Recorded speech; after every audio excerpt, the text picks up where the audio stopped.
important to listen to Vladimir because he has probably the most international geography experience and perspective than anybody sitting at this table, or anybody sitting at any geography table in any country. So we appreciate it, Vladimir. I've known him a long, long time. We go back to the previous millennium. Same true for David. Let me ask you a question. If I gave you a blank piece of paper that had a, well, not a blank piece, give you a map of the world, you can think about what's positioned in the middle and what's positioned at the periphery, and you put a grid over this map, imagine this, and I ask you to shade in 3 patterns. One is those cells on the grid where you knew a lot about.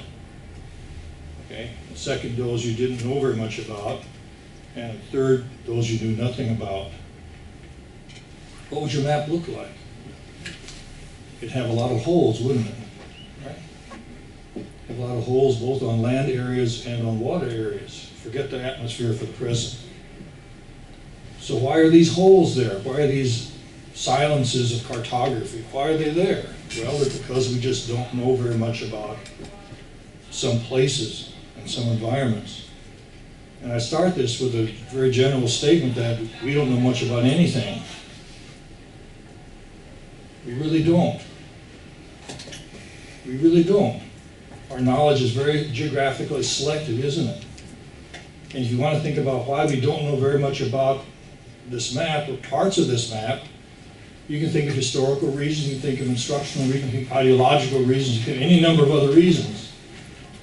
But the reasons, there are reasons behind why we have these gaps.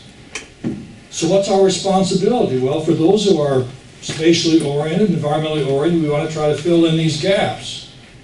We want to try to fill in this map with places we know nothing about or very little about with knowledge. And our world is full of these holes, it's full of these gaps. They may be countries, they may be large regions, they may be cities, they may be parts of cities, they're just gaps, aren't they? So one way we're going to fill these gaps is by studying something about what happens in those, I don't know what's behind me at all. Maybe there's a cartoon. Mr. David, I have no idea what's behind me. No, just names. Just what? Names. Just names? Okay. So we fill in this gap with information about places and people and environments, which is why we study geography, isn't it? We're interested in trying to put knowledge about places, environments, landscapes, networks, whatever it may be, to fill in these holes in the gap. Well, how are we going to fill this? Well, geography to me is a perspective. It's a way of looking at the world. It's a way of looking at knowledge. And we look at it with respect to place references or landscape or regional preferences or whatever kind of spatial perspective we want to. Ours is a perspective, much like history. And we fill in this knowledge by gathering more information, collecting information, publishing information, disseminating information that will help us fill in these gaps. How can we do this? Well, we have something we can contribute. We're a perspective, but many other disciplines also have something to contribute to help us understand about why these things are the way they are. And traditionally, we've looked at knowledge with respect to specific topics, like sociologists study groups, anthropologists study cultures, and economists study wealth and resources and labor, and geography kind of is a perspective. But I would maintain those, what I would call intellectual silos. Those intellectual silos in humanities and the sciences are not the best way of looking at knowledge in the future. The best way is cutting across those. Cutting across those humanities and social sciences to take a look, what do we have in common? I ride the elevator every day in my university, and going up and down to the 18th floor, which is a very Stalin-esque looking building. I hope it never got any award from anybody for anything being an outstanding piece of architecture. But I ride up the elevator with sociologists and mathematicians and statisticians and language people and humanities and foreign languages and library sciences, administration. And this makes a big difference in how I look at knowledge, how I look at the world. In other words, I'm saying is my department is not an intellectual ghetto. And I think too often in universities, we've had departments housed maybe because they wanted to be separated. Well, that's not the nature of the way things are being done these days in terms of gaining new knowledge. As Vladimir mentioned, it's really the interdisciplinary and the international perspectives that are very important these days. Take a look at the cutting edges of almost any field you see across the sciences and humanities. Sustainability, planetary science, cyberspace, gender studies, security, preservation, all those cut across disciplines, don't they? And geography has something we can contribute to it. And we want to be part of that contributing literature, which is different from the way that probably almost all of us at this table, and anybody who's over probably 40 years old was trained. We were trained to be specialists. But now I think we try to develop some small generalizations with respect to maybe 3 or 4 other disciplines. That's healthy, that's good. We want to make sure we contribute something. I don't see the fragmentation of geography as a problem. I see our integration as something we really need to work at. As Vladimir said, we have to take some special efforts or reward special people who do this, whether it be journal editors, whether it be funding agencies, whether it be in terms of working with the teachers, professional organizations. We need to do this. Geography is a small discipline on the planet. That's an advantage. Historians tell me they've got a problem because they're losing membership, and the same is true for psychologists. But there are always going to be people who need psychologists, don't they? If you don't believe me, then take a look at government leaders. They need a lot of help, don't they? Okay. I'm working on several projects. Let me describe them for you. I've been in China for this past year, teaching in Yunnan province, which is in southwest China, which borders on Myanmar and also on Laos. It's the most ethnically complex province in China, 24 distinct minorities.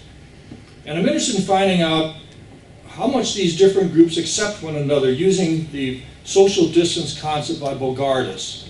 Bogardus was a sociologist in the 1920s who looked at this concept with respect to ethnic groups and racial groups in Chicago. And ran on a scale from like 1 to 6. I'll admit you to the country. It's okay, I'll work next, you can be my neighbor.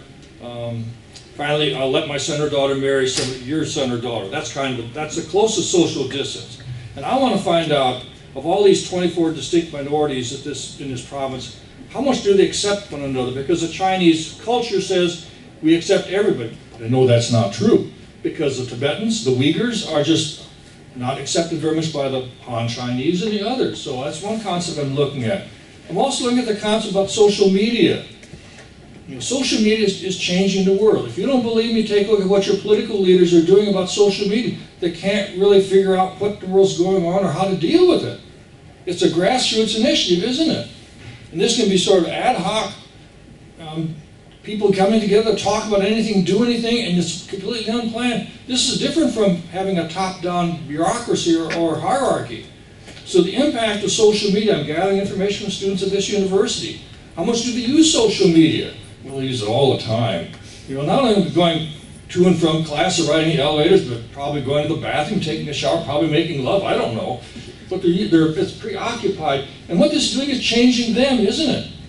I don't have a cell phone in America. And I'm still alive. Okay? I'm still alive. And I still have a lot of friends that don't. And they're still alive too. I'm not dependent upon it. I don't want to know what everybody does about all the things all the time. Give me a break. I like to read poetry. I like to collect stamps. I like to look at novels. Not just say I'm going up the elevator to meet my professor on the 2nd floor or get a drink of water. I mean, give me a break. Okay. Third concept, I'm interested in geovisualization.